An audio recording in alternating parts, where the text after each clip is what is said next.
Bese ukuthi ke sengiya ngasekugcineni ngithi uma kukuningi okubi shiya ungakangeni emshadweni ngoba kuzoba ningi kakhulu uma usuphakathi ngoba ngokukaNkulunkulu akayithandi divorce uNkulunkulu. So ukuze siwanciphise ama-divorce lawa ashiwo asinake lezi zinto esikhulume ngazo mesibona ukuthi ziningi kakhulu ezamaphutha singangeni senzele ukugwema ukudivorce noma ukwehlukanisa. Uma uzoganwa intombi ufisa ukushada bheka izinto eziyishumi othi ibalekile ozidingayo. Uma uzogana isoka ufuna lebo mkhwenyana wakho bheka izinto ezilishumi mhlawumbe ozidingayo bese uthi kulezi zinto eziyishumi ngoba umuntu wasemhlabeni ngeke zibe abe nazo zolishumi okungenani angabe nezisikhombisa kodwa ungamthathi uma izinto anazo idingayo zinto athanazo bese kuthi zonke lezi ezinye ezisikhombisa ilezo ongazifuni ungena enkingeni kuleyo mshado. Yiba nento yazi ukuthi kunginento ezishumi engisifunayo kulezi angicompromise ngazo ngidinga zibe ishumi uma engenazo ngiyanyeka. Uma umuntu onesihe uthi hayi kungcono zibe isishagalombili noma zibe isikhombisa noma zibe isishagalolunye kodwa angilinganise nje unumber 1 wakho ube isimilo ngoba ungena emshadweni isimilo.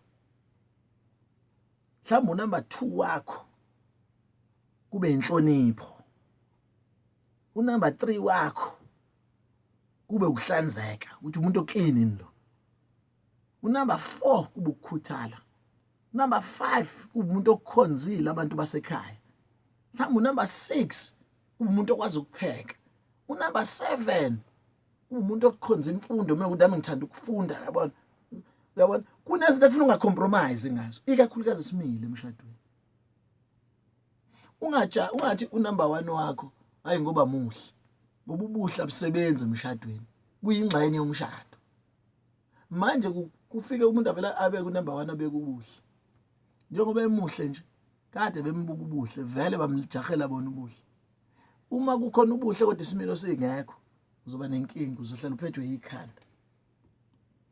So ke buka izinto ezilishumi nawe umugana indoda ukuthi yazi ukuthi ngiyazi umuntu osemhlabeni ngeke abe nakho konke kodwa ngicela ngifisa indoda nje ekholwayo, indoda engangishayi, indoda ekhonza ukusebenza izenzela imali yayo engakhonzile ukucela nokondliwa abantu besifazane ngoba uzoyibona la nje edli kube izinto ezisemqoka. Ubuke zonke lezi zinto, indoda ekhonza umndeni wayo, indoda engithandayo, indoda eyikuthi uhambe ngama steps ukuze mushelwa abafana ube nezinto ezimgomo uhlala uziphethe ukuthi ngifuna ukubona ukuthi unazo yini. Mawushelwa intombazana ube nezinto ezilishumi ozibhekayo noma ufuna ukugana ukuthi nginazo, hayi uvela uthi ufuna ukugana nje kodwa ungenazo izinto ezimgomo yakho ukuthi ngifisa umuntu abe nazo uthi uyobona phambili uyokhathala emshadweni uyohlukumezeka. Sikhona ukulekelela kulabo sebephakathi abangasazi bazokwenza njani ngoba umuntu akalahlwa.